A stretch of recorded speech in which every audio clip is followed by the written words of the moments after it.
Let us explore a Q&A and then meditate like a Jedi.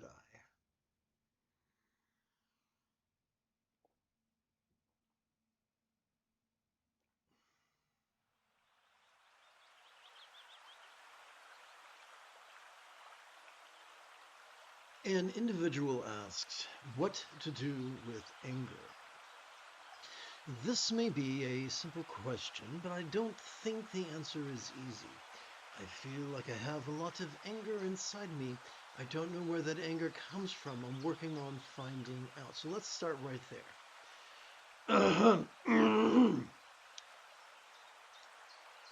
Patriarchy loves to exploit its minions. One of the ways it does that is by telling them they're dirty, they're unclean, and what they emote is wrong. There's a difference between what we emote and what we do.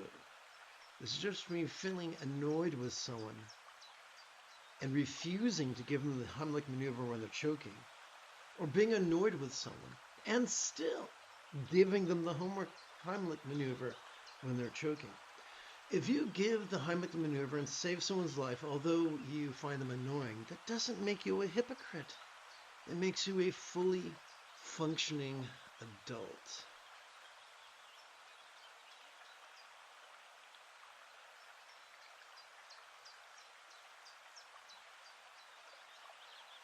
The great Buddhist reformer who lived in present-day Pakistan, which at one point was known as Odiyana, and who was known as Gaurab Dorje in Tibet, explained that as we relax into our exhalation, whatever hate or love we might have felt during our previous inhalation could feel as if it was melting into the simplicity of just emotional energy. It is emotional energy that turns the metaphoric cogs and gears of our figurative enlightenment machine. The dynamo of enlightenment is simply mindfulness and meditation. As we breathe in, noticing whatever perceptions, emotions, intentions, thoughts, memories, or imaginings seem to cartwheel across the stage of our mind. And during our exhalation, simply cooperating with our parasympathetic nervous system in a way that helps us to relax to such a degree that which we noticed during our previous inhalation could feel less stressful, less permanent, less defining, and even a little bit less tangible, at least for a moment or two, until the next inhalation. No, we do not practice mindfulness and meditation to shove the anger away. That would just be fighting hatred with hatred. We work with mindfulness and meditation so that we can notice the phenomena within us and without us, without being controlled like it, like a puppet on a string. Let's continue.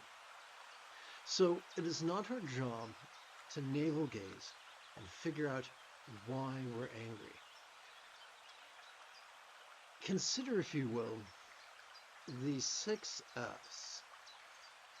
Our survival mechanisms have evolved in such a way that whenever we encounter anything being a phenomena, quick as lightning, our subconscious asks, hey, that person, should I fuck them?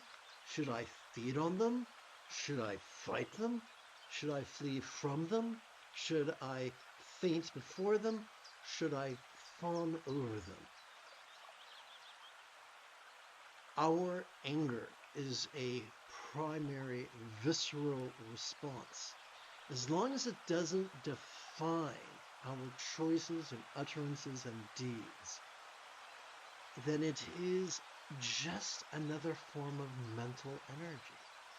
Our job is not to believe that, nor is it our job to philosophize that. Rather, our job is simple, and I'm going to subject you to a visual aid right now. Going to push the OBS button. Going to push button 9. To tap on documents.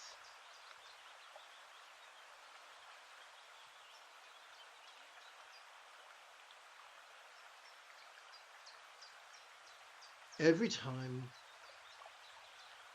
we inhale, we are already wired to automatically access the middle bit of our spinal cord, whose fancy name is the sympathetic nervous system.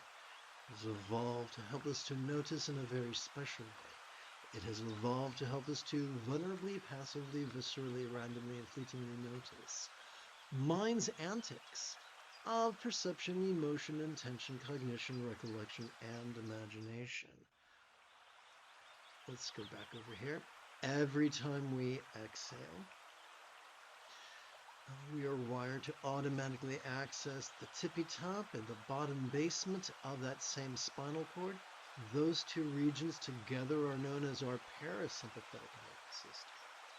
It has evolved to help us to relax to such a degree, once again, that which we noticed during our previous inhalation could fleetingly feel less stressful, less permanent, less defining, and even as non-graspable as a vast empty void, like the illusion of the infinite azure sky on a bright and beautiful cloudless morn, which although could look tantalizing to the eye, could feel non-graspable to the head. And so we see that whether we're talking about emptiness or whether we're talking about no self, those are just metaphors used to describe the fleeting experience latent within every exhalation. No, our job is not to push or pull at what we feel. Our job is to notice and relax. And here's the great irony. If we just set aside a few minutes every 12 hours to notice and relax in harmony with our breathing, the remaining 6 folds of the Buddha's 8-fold path take care of them. And it's quite possible to master this process in as little as 7 days. Let us return to the question at hand.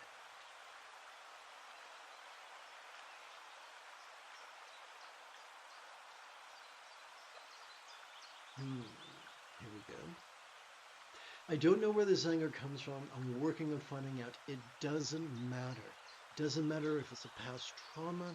It doesn't matter if your immune system's taxed. It doesn't matter if it's because you're out of spoons or are fatigued. There's a reason why infants cry upon waking, or when their nappy's wet, or when their belly's empty. We have a primal response to circumstantial phenomena, physical phenomena, interpersonal phenomena, and mental phenomena. Just because we're angry doesn't mean there is a great mystery to resolve. There is a myth that if we just understood our anger, it would go away. No. Let me again subject you to more visual aids. Going to tap button 9. We're going to tap the right document. Okay, so check this out. When we overuse, when we actively focus and actively analyze, even in the name of trying to outsmart our amygdala, the seat of aggression, all we do is exhaust the front of the brain, thus increasing our probability of presenting with symptoms of depression, no less further stimulating, further triggering that amygdala, the seat of both anxiety and aggression. So the irony is this: trying to talk to our amygdala, trying to argue with our amygdala, will only increase its anxiety and aggression. I once spoke to a woman who was raised in Arkansas, and she shared this pearl of wisdom with me. Do not try to teach the pig to sing. It will waste your time and annoy the pig. The same can be said for our amygdala. It's not our job to self-talk our way out of emotion. What's our job? Simple. We passively cooperate with the autonomic nervous system that includes both the middle bit and the end bits. Simply by passively cooperating with the autonomic nervous system, the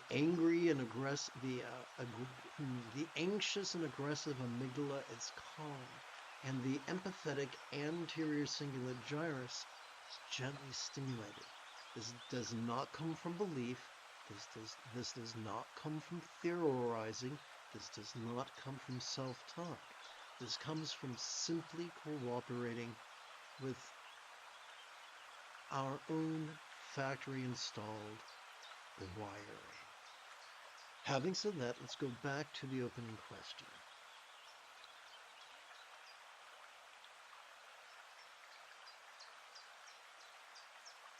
But it comes out in completely trivial situations, losing at online chess, for instance.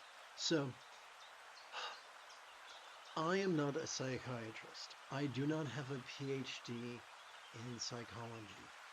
But if you can confer with someone who does, and in the description area below the video, there are links to help you find people who are experts in neurodivergence. Folks who are neurodivergent, who have autism or ADHD or bipolar disorder or a combination of all the above, are more prone to psychotic breaks. It's not because of what they believe. It's because of how they're wired. I'm one of them. I've spent my life trying not to be a monster. I've tried every psychological and psychiatric technique, and what I found to be the most effective is to cooperate with the inner doctor of our own central nervous system. Let's continue. I would prefer to let it out physically in these situations, but somehow I feel that this is not the right thing to do in that moment. I've tried it, and while it gives momentary relief, I'm also very exhausted later. So that's an excellent point. In the so it's funny, a lot of psychological theories are analogs of technological norms. So for instance, in the 1800s, during the birth of psychology, locomotives were very popular. And so people talked about blowing off steam. Contemporary science shows the more we blow off steam, the more we are strengthening the neural pathways responsible for losing our temper. So in the long term, it literally does more harm than good. But wait, there's more. In the 1900s, when people began experimenting with computers and programming and stuff like that, in a sophisticated way, not in a rudimentary way. People stopped talking about blowing off steam, and instead they talked about changing our programming. Once again, psychology became an analog of the contemporary technology. But there's nothing wrong with us. The same mechanisms that can make us lose our temper at online chess are the ones that can give us the courage to defend two children from a rampaging bear. It's part of our survival mechanism. Now, can frequent loss of anger point to a larger order problem? Yes. Are we suffering from... There are some who feel that there are no emotional disorders, just emotional symptoms of physiological disorders. So are we experiencing systemic inflammation? That will make us cranky. Are we suffering from sleep deprivation? That will make us cranky. Do we have a shit diet? That will make us cranky. Are we failing to get sunshine, fresh air, exercise? That will make us cranky. If our the less our physical needs are met, the less emotional resourcefulness we will experience. And the opposite is true. The more our physical needs are met, the more spiritually resilient we become. In the name of not being a psychotic bastard, I've experimented with many things, including many diets. The diet that I find works best for me and those who I've spoken with is a whole food vegan diet. You can do it on the cheap for less than $5 a day. You eat delicious, flavorful food that will help you to think straight and help to reduce the systemic inflammation that can make us into flatulating bedheads. Cooperating with our autonomic nervous system is an excellent tool to have in our wellness arsenal. Let's continue. However, I'm also concerned that swallowing is not a good solution either. It has to go somewhere. So, yes, repression is bad. Repression undermines mindfulness. Mindfulness is the tool to let us know how much patience we have left. And if we dampen our mindfulness by repressing our perceptual acuity, we won't be able to keep our words or our deeds or our choices on a short enough leash so that we don't harm others or ourselves. So the basic mechanism, let's go back to the diagrams.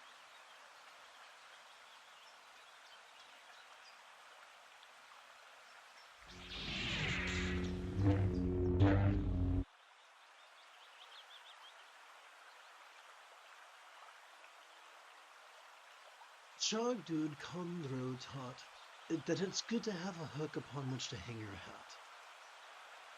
What is the rule of thumb for mindfulness?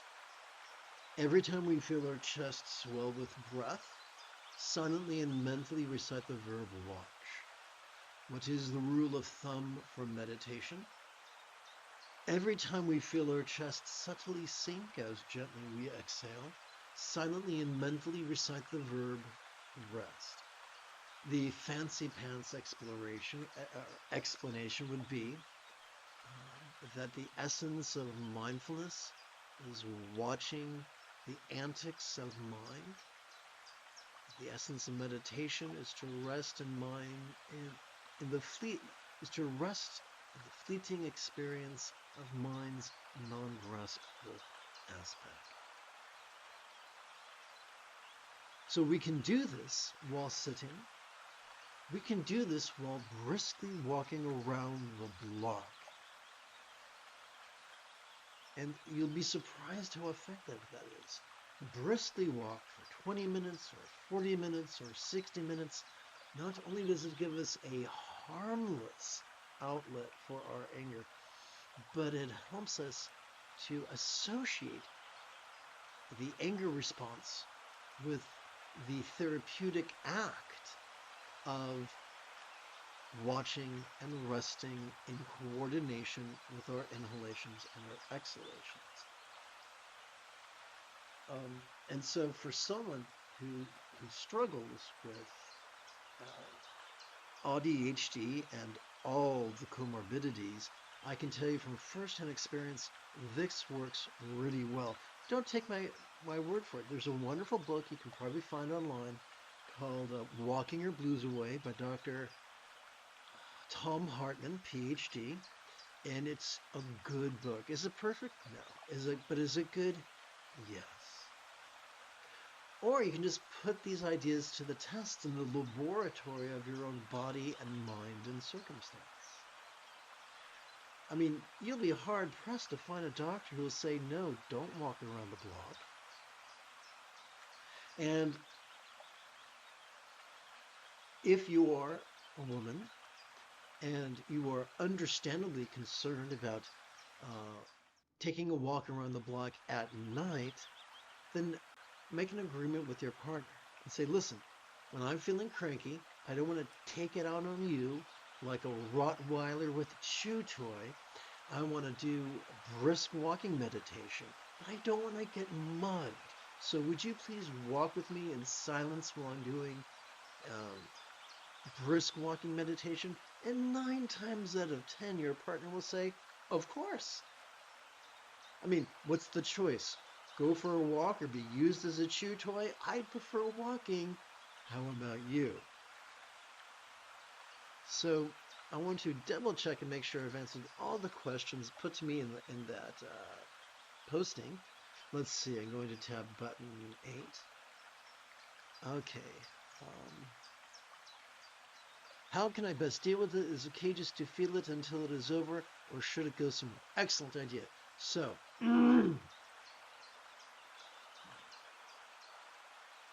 my tantric partner is a minimalist, bless her heart. And her basic policy is, if I want to keep her sane, if I buy something, I have to get rid of something. 9 times out of 10. You know, something comes in, something goes out.